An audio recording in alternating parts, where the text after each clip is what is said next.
Jema. So it's a very interesting subject actually, finding the divine through works and very vast. So we'll just take up certain sutras which are important and then we'll have questions because it's a very vast subject and we are doing it as is on the Gita.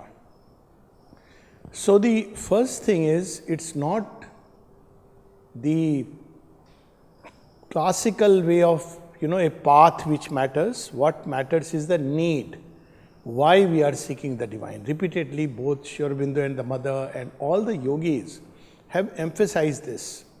So we may do everything right, like I may remember and offer to the divine. I may do it purely because somewhere somebody has told us, something in us has taken a fancy that this is how I should do. We have some understanding of what yoga is and so on and so forth. But if the divine becomes the need, that's the important thing. If the divine becomes the need, there is a thirst, then whatever we may do will turn into a yoga. So this is important, that if the need is not there, and what is meant by need, how does it awaken? When we realize that the life we are leading with all its glamour and all its issues and all its happinesses, whatever it may give, is too little. It doesn't satisfy something deep within. We realize the limitations of human life as a whole, not just my life, your life or somebody's life. When a time comes when we understand this, then we don't have to leave anything outwardly, but automatically a flame is lit which seeks the divine. And because it seeks the divine, it finds the divine. I am reminded of this saying from the Bible, seek and you shall find. Knock and you shall enter. So this is the basic. Without this, there is no further, any method, technique doesn't help. Second is this, nowadays because we are living in a machinistic age, so there is so much talk about techniques, method. There are camps where we are taught methods, technique. This is so silly because we are not dealing with a robotic machine. Divine is not a machine where you switch on and he comes. And there are several letters of Aurobindo and the mother, so I am not quoting them, but there are some, for example, one place he says, the divine gives the fruit of the sadhana in the measure of the sincerity of aspiration. So obviously it's not about every day one is sitting at a point of time and meditating, or one is following a particular technique. Well, divine is not going to be fooled by any of this. So we have to understand the method and etc. work only if deep within there is a genuine need and the divine is for us a living reality. So only when he is a living reality, quite naturally that also there is the urge and the thirst to meet him, to become one with him. If he has not become so, if we don't understand the limitations of this life, how do we prepare ourselves? Well, that's the whole idea of satsang. And the best way of satsang is to read their works, or works which are spiritually inspired and they are flowing from a deep spiritual consciousness. When we read them, quite naturally a spark is lit and we begin to seek, because we suddenly realize, oh my God, there is so much which we are not even aware of. There is a love which our human love pales, all our satisfactions count for nothing. So at some point the spark is ignited, then the journey begins. No method, technique otherwise works if this need, this thirst, this seeking, this call, this aspiration, whatever we may call it, has begun. Now once this basic thing is settled, then the question is, there are several paths. Out of these, Aurobindo, the mother, and of course Shri Krishna, they definitely favor the path of karma. In fact, when somebody asked Aurobindo that I want to come to the ashram to get a mantra from the mother, he wrote a letter. The mother does not give mantra, she gives work. So why work is so important? For several reasons. One is given in the Gita. The path of works is the easiest because it comes most natural to us. For jnana, we have to sit and meditate or contemplate or reflect. It's not easy. It's not natural because most of us do not even cogitate properly. So to say that, sit and meditate, or, even if you take up the highest idea, meditate upon it. It doesn't come naturally to us. If you take bhakti, then loving the divine exclusively, shutting him in your heart chamber, it's not easy. It's a very special grace.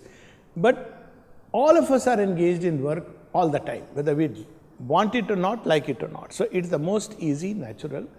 And the second thing that Sri Aurobindo emphasizes in Essays on the Gita, because it's more complete. So why it's more complete?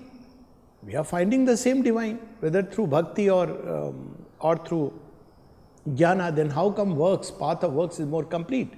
Well, we can look at it like that. Works are an end point of everything.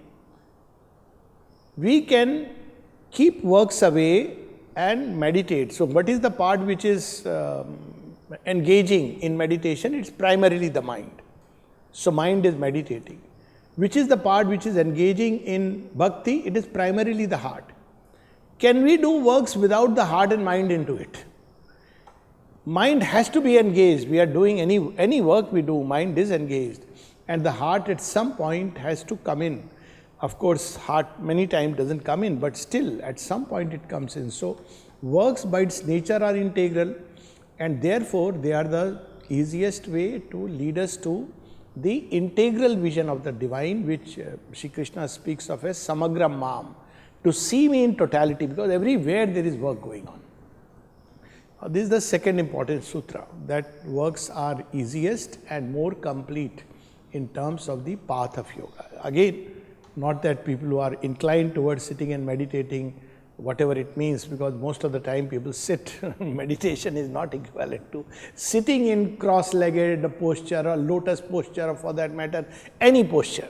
So there are people of different kind, but they engage in, again, bhakti is not about ritualistic offering. Similarly, works are not about only doing certain kind of works which are considered holy and sacred. So it's not like doing religious worship is works through which I can find the divine.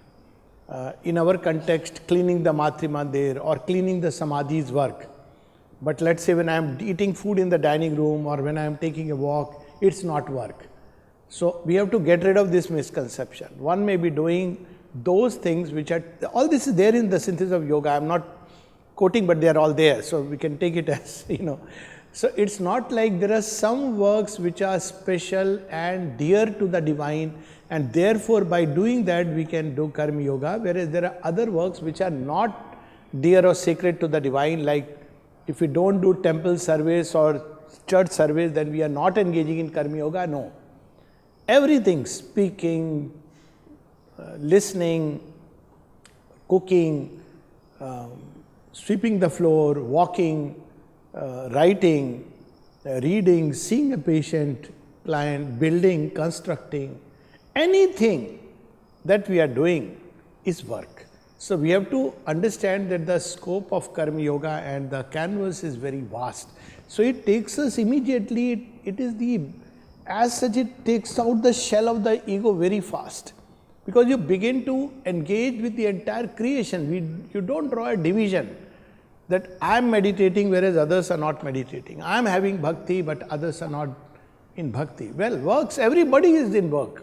Okay, you may be engaged in the yoga part of it, but works are universal. The moment we understand works are universal, then the fourth thing that we need to understand is what really is work. So we understand that work requires energy and action. Now when we look back, so first thing is to get back the true jnana, get the orientation right. So we go to where is this energy coming from? Is it mine particularly? No, it's not mine.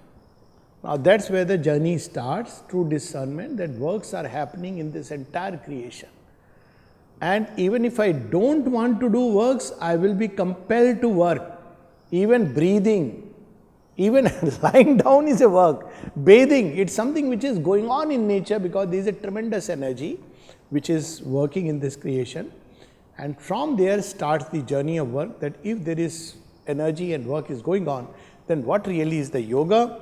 And there we have to understand this energy is differentiated through many layers and levels.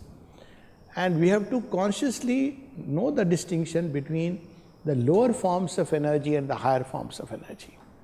I can't be doing work whether in ashram or Auroville or anywhere with ego and ambition and say it's karma yoga. Because desire, ego, ambition are lower forms of energy. Again, it's not about being wrong or right or sinning, etc. No, it's a lower form of energy. You can't drive use a diesel-driven car to climb to the, moon. You can't do that. It's just impossible. It has to change. So first we have to see what kind of energy is flowing through us, and we can either drive, let ourselves be driven, not drive, let ourselves be driven by the energy of desire, ambition, with the steerman as the ego, or we can be driven by the divine Shakti and the divine himself as the pilot. So there is a period in which one has to hand over this. So that means making conscious choices. Discernment is important, and very beautifully Shri Krishna says, the buddhi must be turned inwards and upward rather than outward and downward. So that means motive is very important, which is what we were talking before yesterday. I may be doing wonderful work outwardly, but my motive may be getting a reward. My motive may be getting praise. Rewards can be very subtle. My motive may be, money. My motive may be a chair or a position. Then it's zero. At one place, Mother speaks about this, about offering, that if you have offered something to the Lord and you remember it, then He has no need to remember it. Then actually you have offered it to your ego. So it has to be like that, that we have to constantly remind ourselves that the sole motive of work has to be to serve the divine, and this service should be an act of love, but that comes a little later. But so that means we have to thoroughly see, am I doing it for my desired self, for either a very obvious or very covert kind of satisfaction to the ego and the desire? Which means that I would spontaneously become equal to criticism and praise. Automatically from that equality will flow. Now, if I am doing it to impress others, I'll do it very well when, those whom I want to impress are around, like people do, in front of their bosses. And if I am doing it for the sake of the divine, I'll do it with all meticulousness, even if there is nobody else, because the divine is there and I'm doing it for the divine. If I am doing it for getting praise, I would like to take up works which are very obvious, which are loud, which are, full of the glam, show, etc.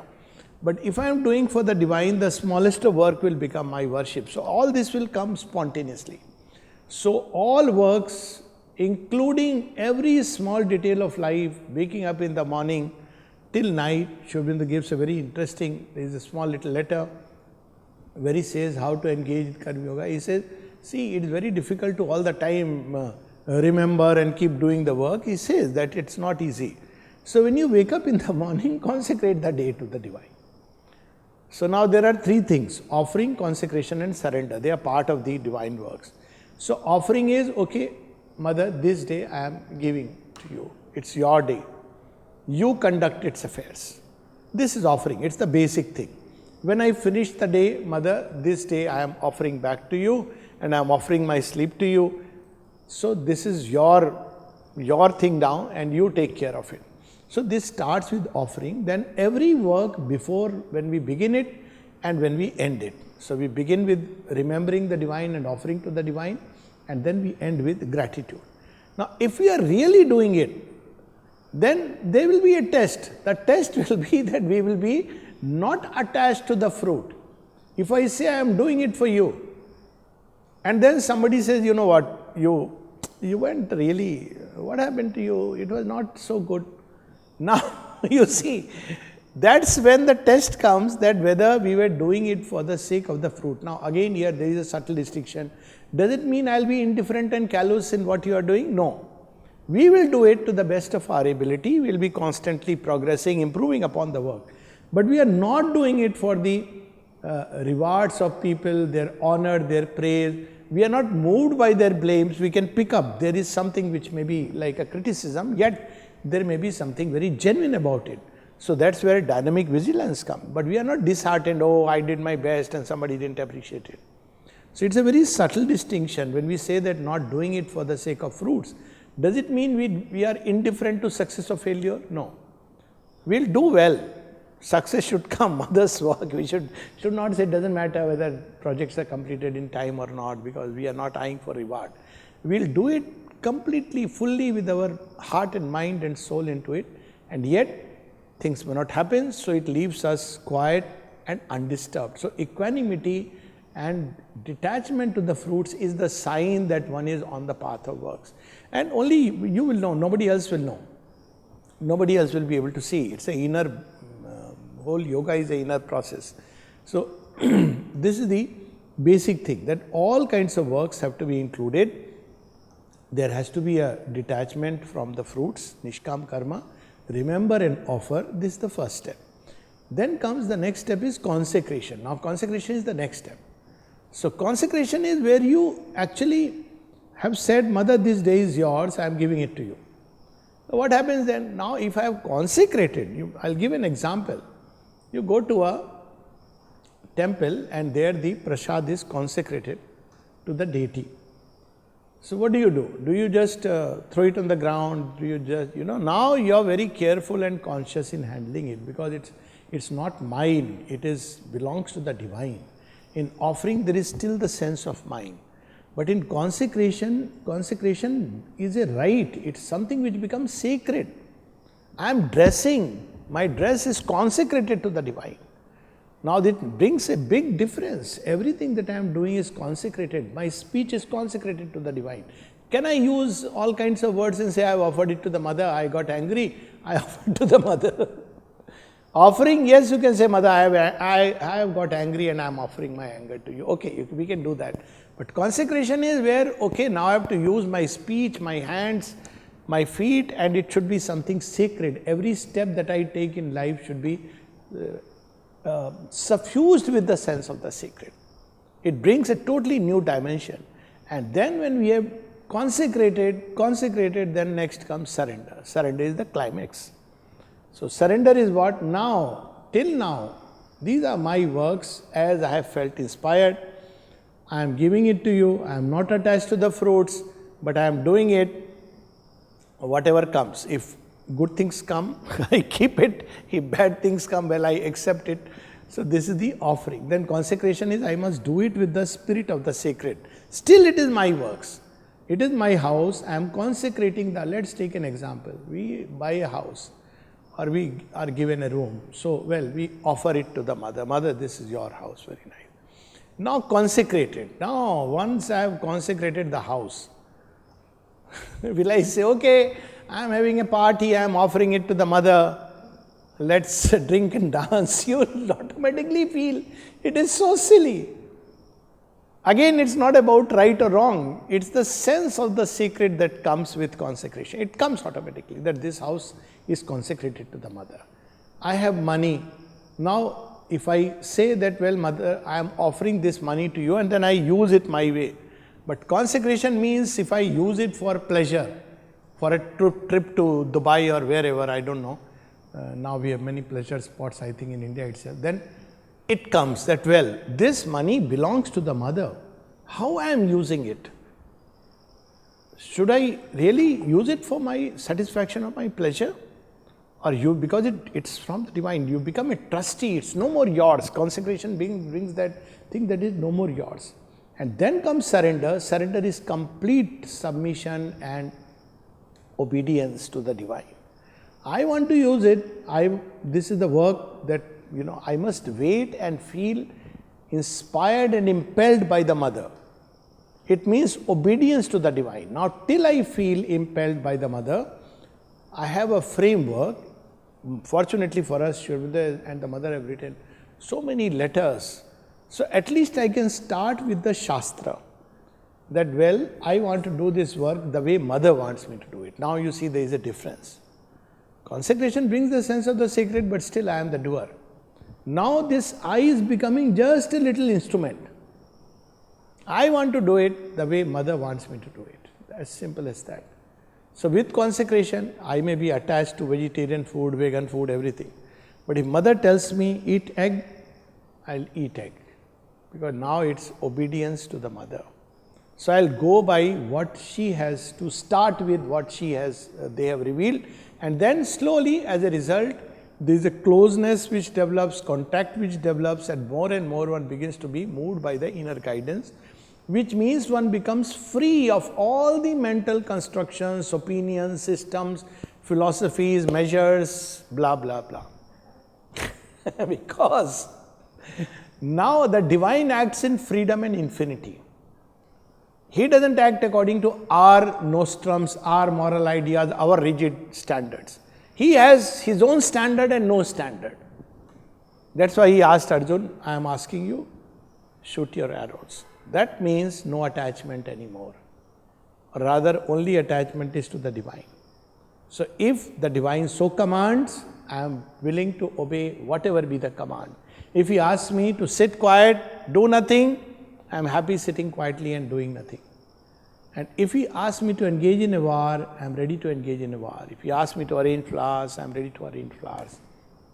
So surrender is the peak. And what is beyond surrender? Well, the perfected surrender is self-giving. Self-giving means now there is nothing called me. I have given myself to the divine, so what the divine flows, does, is his lookout. So that's the perfection where life, breath, activity, there is no more division. See, yoga is to heal the division. So what is the division? There are certain things I do for myself. So when I come, let us say to Savitri, Bhavan, or in my medical dispensary, then I am, okay, now this is mother's work I am doing. Some people take it like that, no, 6 hours work in the ashram. And the rest of the time, it's my time. How I spend, where I go, what I do, whom I meet. Now if you have given yourself, then there is no more of you. So your everything belongs to the divine, nothing belongs to you anymore. So you see, slowly what happens is the I becomes thinner and thinner. So first it becomes a little instrument of the divine, then even the instrument goes, because instrument is also an ego. First you thought you were the doer, then the doer goes, because she is the one who impels, she takes up the will. That's how the Gita. Then you cannot claim anything as your own. You can't say this is my house and my room. So we have those terms in the Gita, Nirashraya, Nira, Anamaya.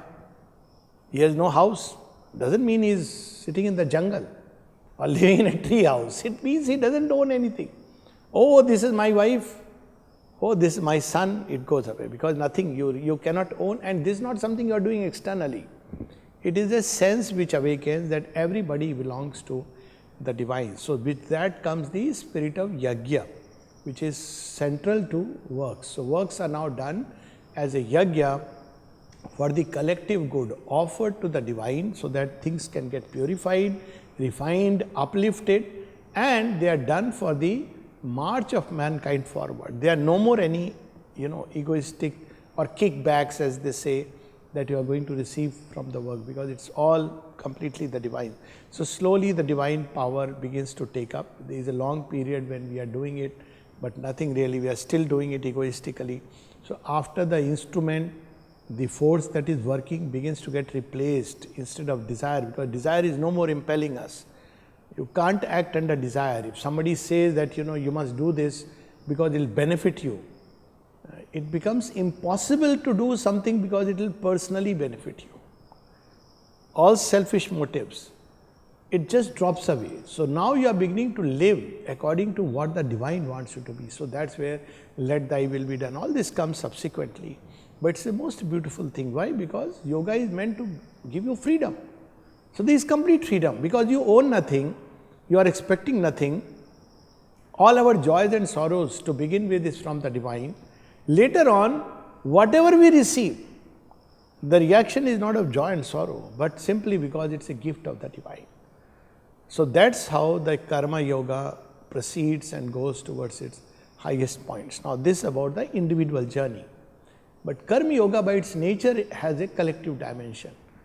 Bhakti you can do, sit inside and sit only with your Lord and say, I am very happy sitting with my Lord. Or meditation you can do. But how can you work alone? You have to work involves group life. So there we have to understand that there are certain new things which come in when we are working for the group life. So in the group life, for example, I cannot start by, I am being guided by the divine, it should be done like this, and you don't understand me, therefore you better listen to me. See how the subtle doors ego finds.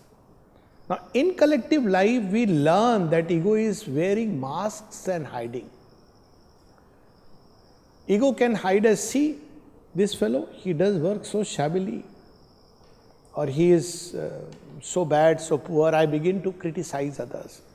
All criticism creates a spirit of disorder, because every time, even in our thoughts, if we are criticizing someone, the other person is responding inwardly. It is creating quarrels. So quarrels, disorder.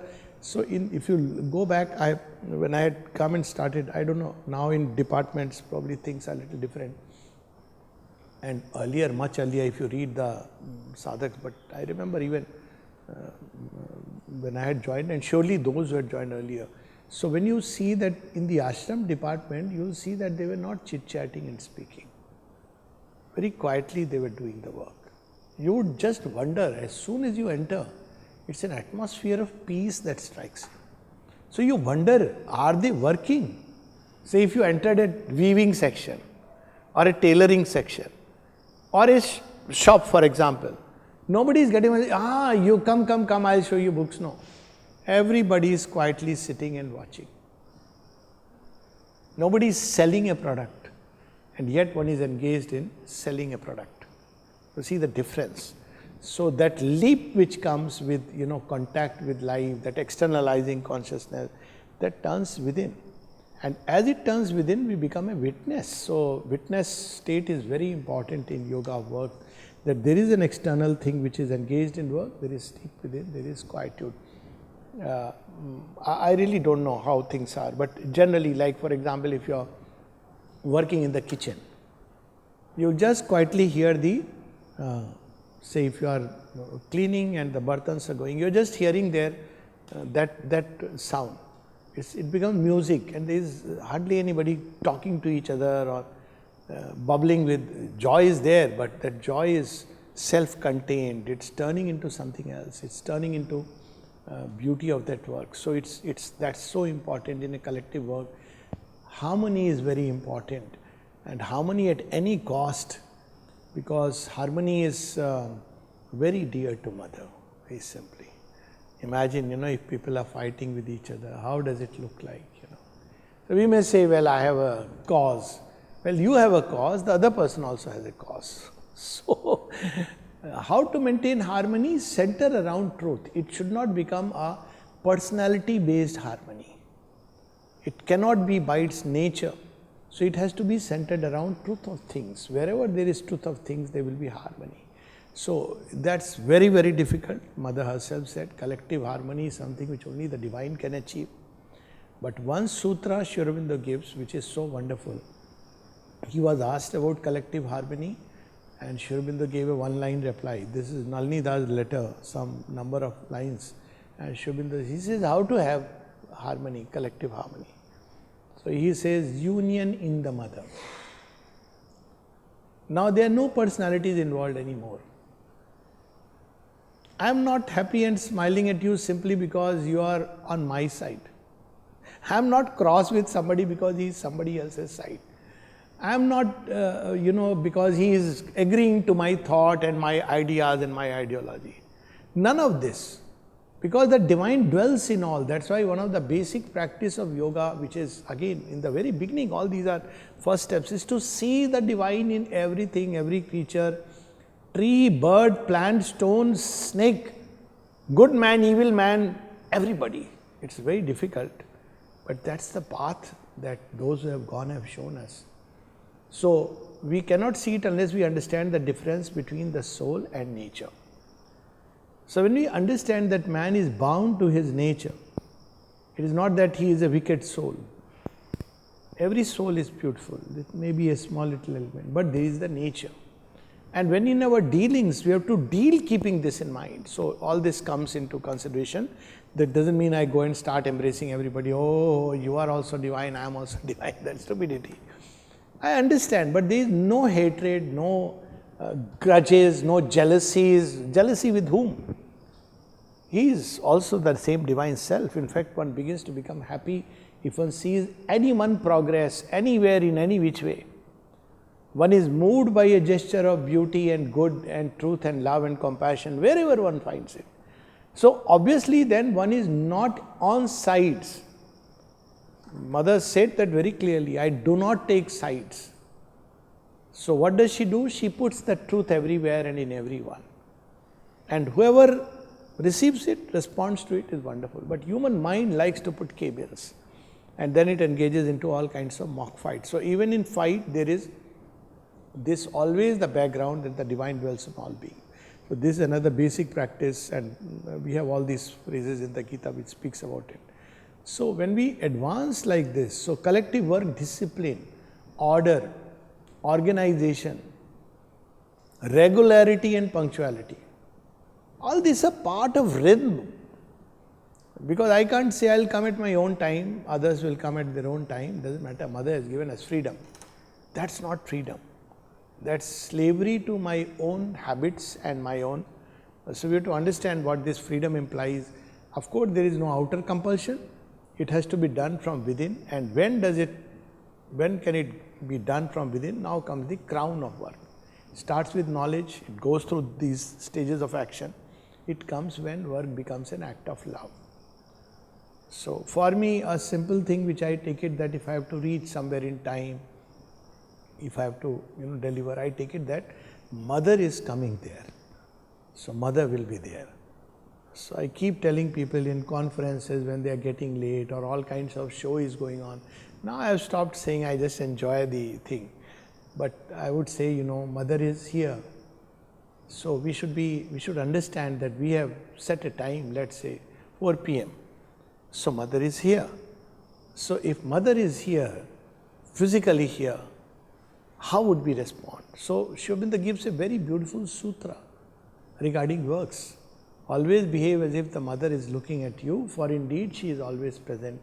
Do nothing, try to think and feel nothing, which contradicts her presence. Will I think in a certain way, ill will, condescending things about others, this indulging in criticism, favorite pastime of people.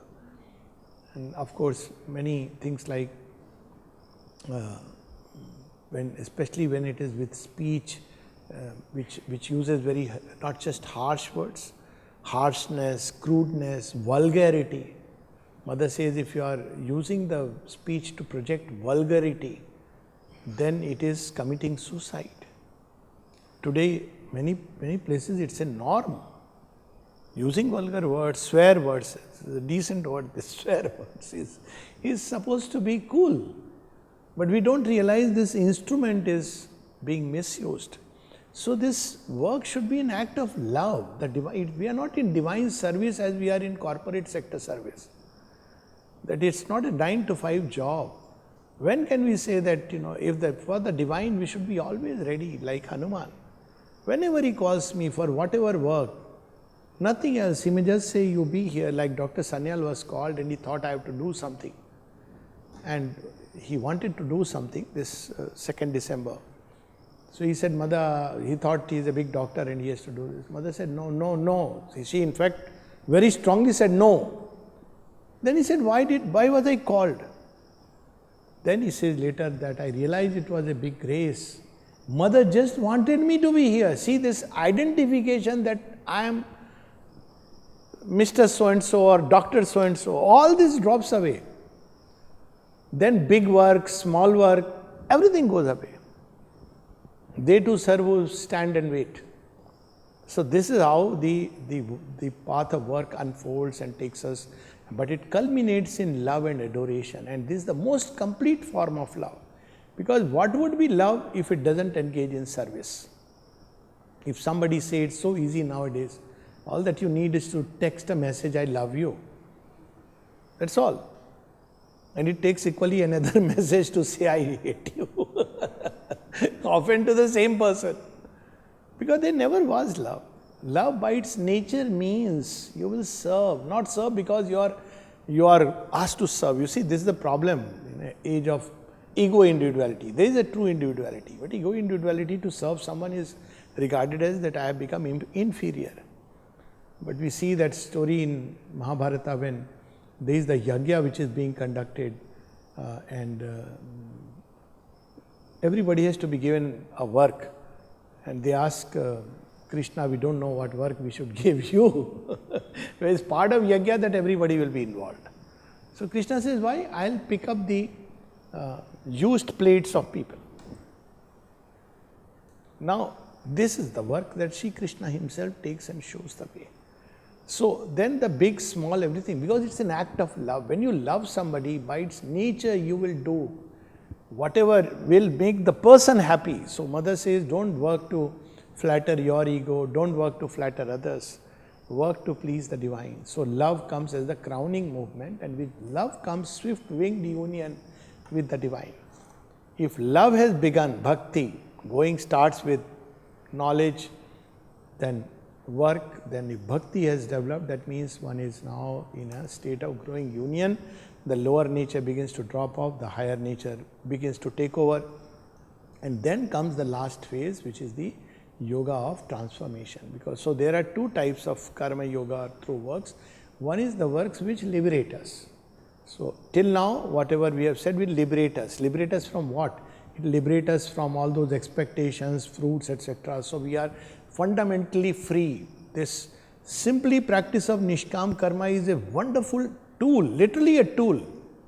If one just says that whenever the fruit comes in, and I said obvious or subtle fruit, one makes a conscious effort in the mind to offer it and not to let that drive further action. Then it is so powerful to liberate us.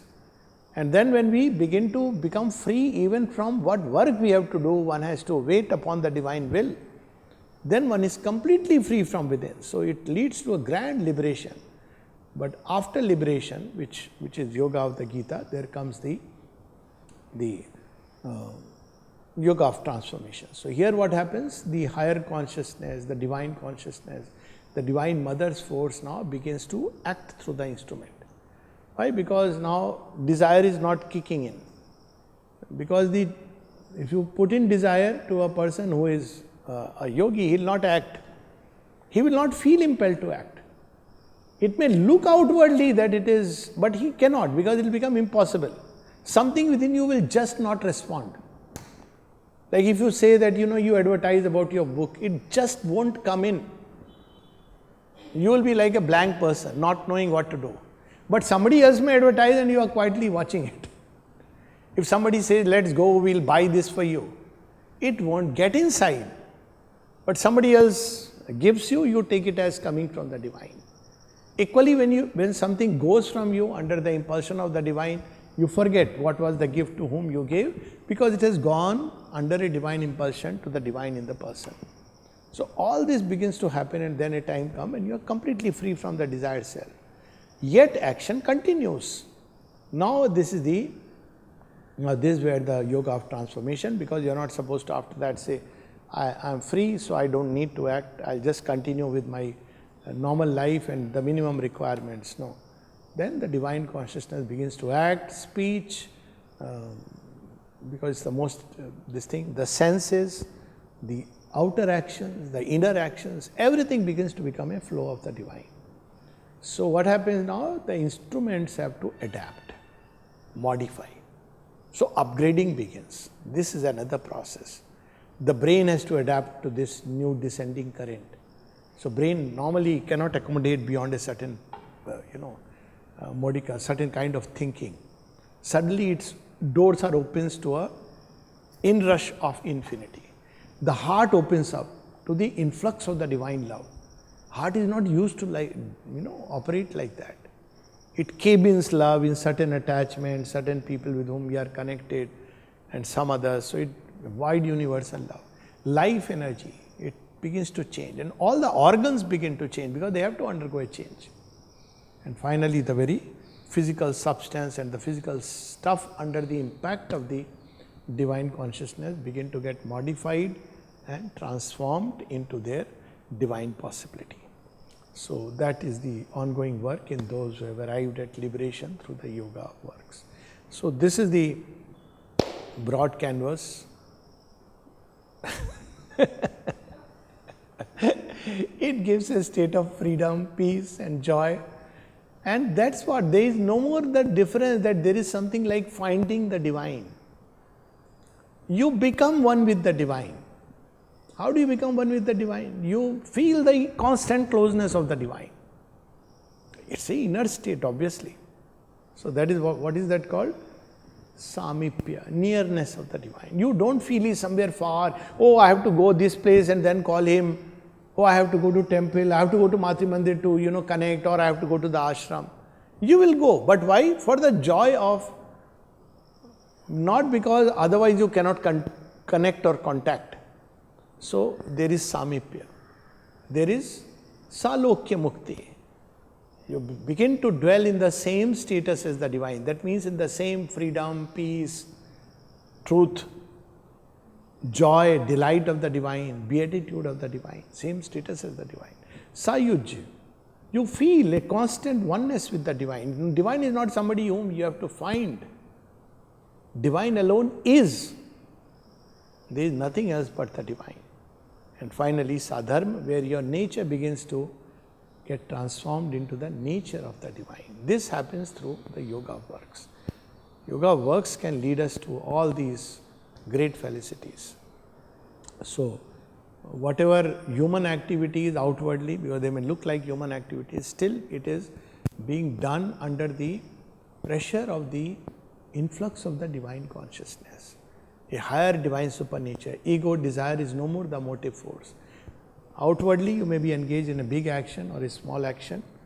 It doesn't matter, but it is the pouring of the divine consciousness, the divine nature. You can't imitate it, like because mother did it, let me try to do it. No, it won't work. Oh, mother would give so much time to this activity, therefore I must do it like that. No. Your nature automatically begins to become tuned to the divine nature. So that's what is finding the divine through works. Questions?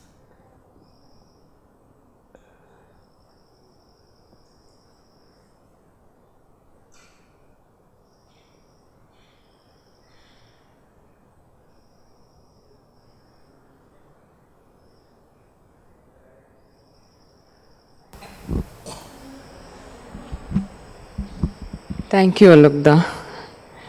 Actually, you mentioned about the harmony, no? So, about the harmony. yeah. So that is the main thing. We want to know how to bring the harmony, because everyone is here working towards the divine, whether they are, very sincere or not. How to bring harmony? Yeah. The answer is in one word. Disharmony is in direct proportion to the lack of love. It is love which brings harmony. And very simply, say in your house, you have brothers and sisters. You may have differences, but see, disharmony doesn't come. I am not talking of many modern houses, but disharmony doesn't come. Your mother scolds you, your dad may be cross, disharmony doesn't come. Again, I am not talking of extreme situations, but generally speaking. Why? Because love brings that sense of oneness. Disharmony means love is missing. Straight you can say love is missing. And when love is missing, joy is also missing.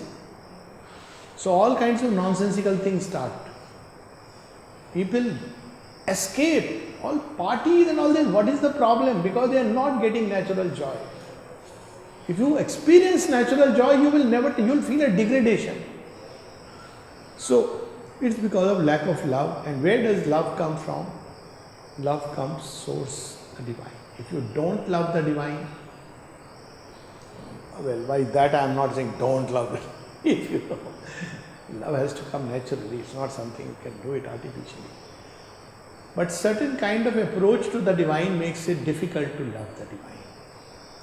For example, a very abstract philosophical, metaphysical approach. Oh, divine is the self inhabiting, or he is like an impersonal reality. You can't love an impersonal reality. So there are people who adopt that approach to the divine, and it's difficult for them to love the divine. Eventually they will reach at that point where they see the oneself in all, but it's a far more difficult approach, and maybe one odd person will reach, but most will collapse. That's what the Gita says. But if you take the divine as being, Purushottama, he is a living, real, more real than us. I can doubt my existence, but not the divine existence. This is not something intellectual. Then what happens? Love is born. Because divine is not, it's like the river rushing to the sea. So when that is the idea of to start with, there will be an idea of the divine, then love is born. When love is born, it starts looking at life very differently. You are not somebody else, you are my other self. You may be horrible in your outer nature, you may, you may be doing things which are stupid in my stupid view, but I love you. You see, you will never give up. You will, people, this is there in Shubha's letters, by the way, that when people would say, no, I think I'll go away from here and that is the best for the work, you would say, no, that's not the path. Why? Because he loves. Would you ever tell a child you have failed, therefore you leave the house and go away? You will constantly work to make sure that the child progresses. The moment you say that, well, you are not my child because you have done something which is unbecoming of me, that means it's an ego, it's not love. So it cannot be any more evolution, progress or collapse by that. The higher you rise, the vaster you become, the humbler you become, the more love is born, the more you accept people, world just as they are, and you take them along together. It's not like you are blind to their difficulties, but you understand that everybody has difficulties. I have my own difficulties. You become generous to others. There is a sunny tolerance to each other. Anybody who has ever fought with his own nature will become by nature very tolerant, because not tolerant in a superior way, I am tolerant of you, oh, no, not like that. You understand it's so difficult, it's not easy. So, if you ask me one reason why, how to create harmony, cultivate love. Connect with people through love, not through the intellectual, analytical mind which is judging others and imagine if God were to do it for one moment, where will any of us stand? We place ourselves on a superior note and look at others. No? So basically it's lack of love. And lack of love is because of the idea of the divine we hold within us. So that's the remedy. Prescription, QED. Take thou, and for love, love of the divine. You can't do it as a bonhomie. You can't make people come together and have a party, get together and have some nice songs and say, like we are reaching at unity. No, it won't lead to unity. Even there people will, undercurrent will be, oh, look at this person, he has also come. Look at that person. Like people go to all kinds of places and they are looking at dresses. It won't lead to. There is a nice story in Ashtavakra Gita. You would remember it probably. So when Ashtavakra goes to a place where King Janak is looking for a man who can really awaken him, enlighten him. So he calls all the different people who are supposed to be the knowers of Brahma. And among them is Ashtavakra also. So when Ashtavakra walks in, he suddenly laughs. The King Janak says, why have you laughed? He said, I thought you have called me in the place of Brahma Jnanis, but see, his body was bent from 8 sides. So he says that, well, see, everybody when I entered are looking askance. They are looking at my body. Where is the soul knower?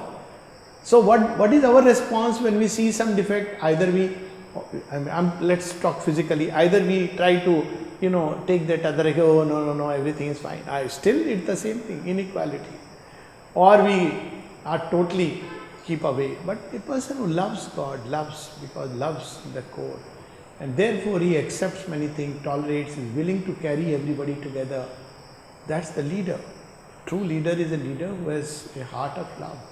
Mother and Aurobindo, classic example. How could they hold together people who were so different?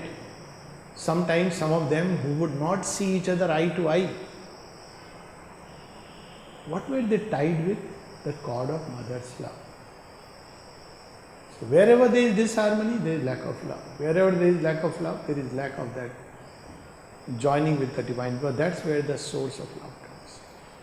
Also, wideness brings harmony. Wideness means we understand that love brings wideness as such, but wideness, understand that there are different ways people are, there are different ways of looking at the same thing. Who knows the complete truth? Very rarest of rare. So everybody is looking at the thing differently. It's like speaking different languages. What does it matter? There's a song also like that. Somebody says, I love you. Somebody says, Ami tumhar ke bhalovasi. What does it matter? It's externalities are externalities. So we should, when you widen the consciousness, you automatically begins to connect at a deeper core. The mind is, understand there are different ways of looking at the same phenomena, and therefore you automatically begin to accept things, and then there is harmony. Disharmony comes when I want few things to be there and certain things to be out. Why? Because I think this is divine, that is not divine. Who knows? Divine will have a laugh. There is the story of that man who had helped in making a church for many years, and then suddenly one day they said that you have to go and pray in another church because now blacks have a different church. So he was crying. And the great Savior appeared before him and said, why are you crying, my child? He says, see, so many years I labored, and now they are asking me to go away from here. So he says, you are in good company. They have sent me away 5 years ago. So you see, in an atmosphere of disharmony, we have sent away the divine. We are saying that we are doing for divine, but where is disharmony, criticism, this tendency to turn away people, all this, feeling superior, inferior, all these things. But a wide mind, by its ability of vastness, it has great compassion, it understands that different people are at different stages. They are probably saying the same thing, but looking at it differently. They are people of goodwill. As the mother said, in goodwill we all can come together. Basic goodwill. In Auroville, for example, that humanity must progress. That's what is important. That's the minimum goodwill. So these are the ways by which harmony can come. Thank you, Alok.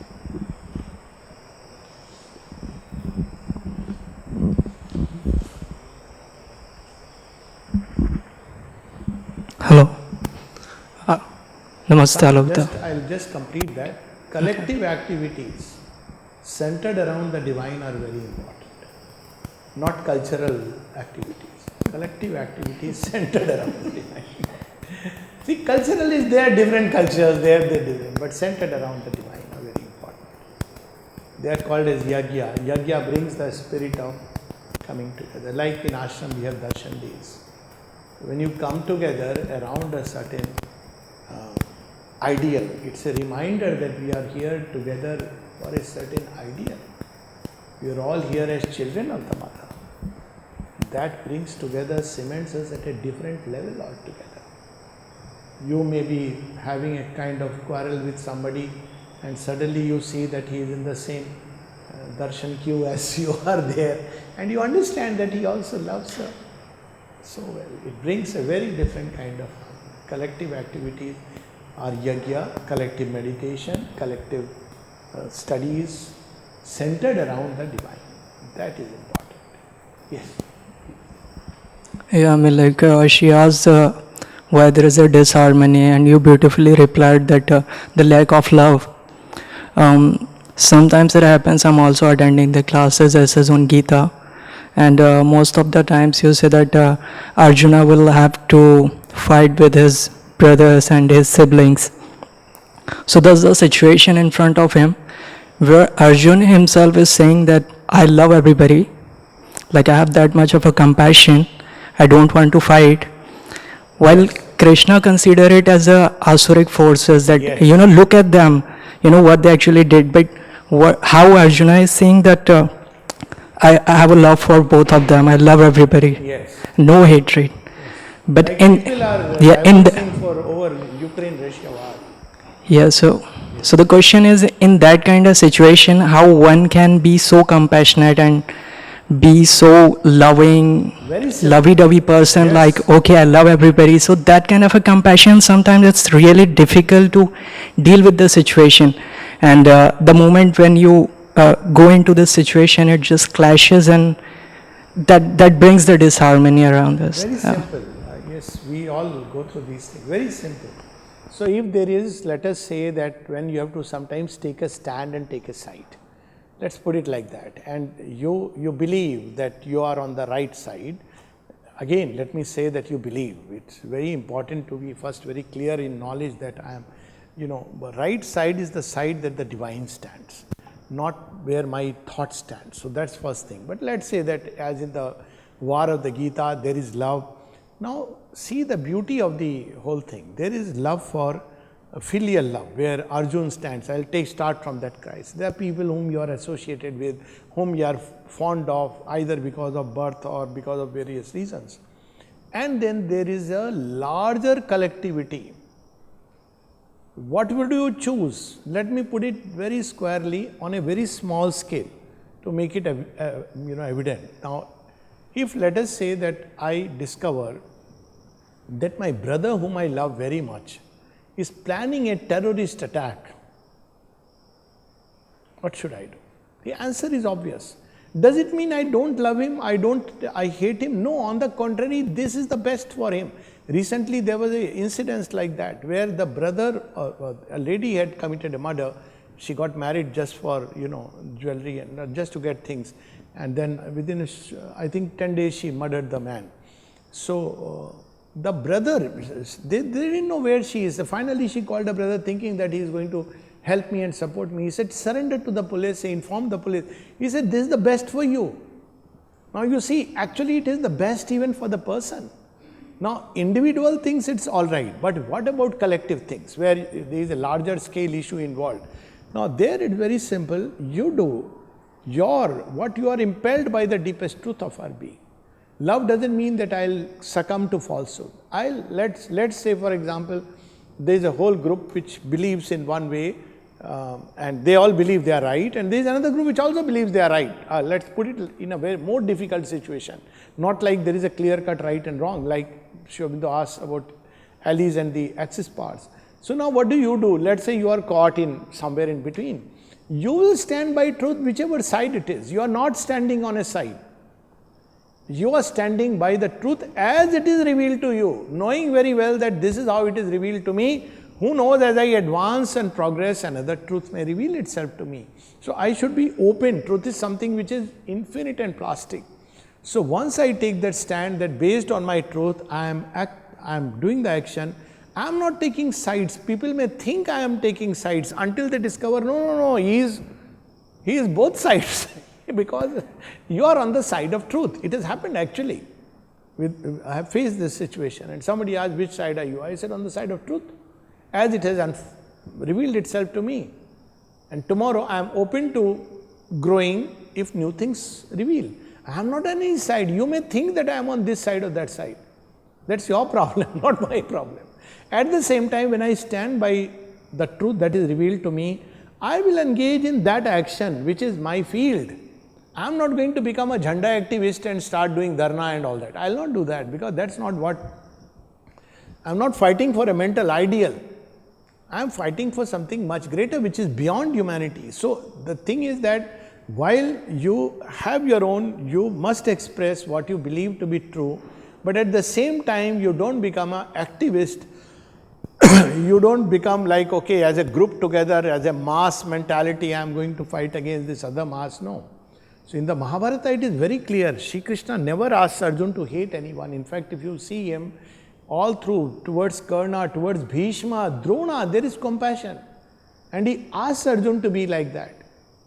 At the same time, if these people don't go, the larger good will be affected.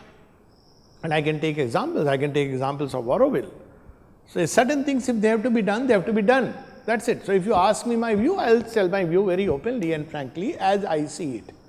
But that doesn't mean that I don't understand that there is another side to the problem, and I fully understand that there are people who are looking at it very differently. Now, I will not start interfering with the decision-making process or influencing. But if I am, let us say, in a decision-making part, then I'll stand by the truth that I see it. Then I'll not get motivated by, my friend coming and telling me, Mr. President, you must put these tariffs, then this fellow will come to senses. I won't act based on that. I have my own inner truth. So that's how this is a very fine surgery. It's very easy for individuals to be driven by mob mentality and like masses and being on this side. Krishna is not on any side. Krishna is for dharma and truth. And that's why you see the beauty of the Mahabharata. He did not only, the Kauravas are not destroyed. Many among the Pandavas the side are destroyed. That whole war left only 18 people alive. And he says that, his own Yadukul. Because it is about dharma and truth. It's not about I like somebody, therefore, or I want some favor. See, this is an inner process. I may stand by somebody simply because, either out of mental idealism, or because I like somebody, or because I want certain favors. Even if I am on the right side, I am still wrong as far as Karma Yoga goes. So there are people in the side of the Pandavas who were having their own axe to grind. And still, they had to go. They were standing on the right side. And third thing which is very important is, when we speak about the right side and the wrong side, it's about evolution. What will lead to the keeping open the evolutionary path along the lines. I'll give you another example with regard to Auroville. And I like to speak very openly. See, there is a way that you can straighten everything by government rules and regulations. Isn't it? You can do it. People do it. Singapore, you can make another Singapore here. Absolutely, you can't throw a thing on the road because you will be punished. But that's not Auroville. It's different. That's the beauty. Now it's challenging. So anything which is done through external rules, regulations and law and compulsion is the old world. What is the other way? I would say, I do not know, but I must discover it. It may take me long, maybe I have to evolve in my consciousness, yet I must discover it. So anything which is maintained by external pressure cannot be an authentic evolution. You see in the ashram, this is the problem which people face. But how Mother and Aurobindo has allowed that? Of course, that's because their presence, their power. So we have to invoke their presence and power so that that can begin to operate and change people from within. I may do conform and obey things because I am afraid that, well, I may be thrown out. But that's not authentic change, that's not yoga. So that's what we should take up. I'm not saying this or that person, for each one of us. So I would not like to impose things from outside because that is not Aurobindo and the Mother's way. People have to change from within, and that means I must engage in changing that part within me which corresponds to that. I have to allow a much larger freedom. I have to make people more aware through greater increase of knowledge, increase of love for Auroville to manifest. I'm just taking one example. And this goes everywhere in every society. In a house, if a father bulldozes the wife and the child and because I say so, if you don't do it, I'll not give you money for further studies. We'll say how horrible, no? So that's how it is. Okay, thank you so much.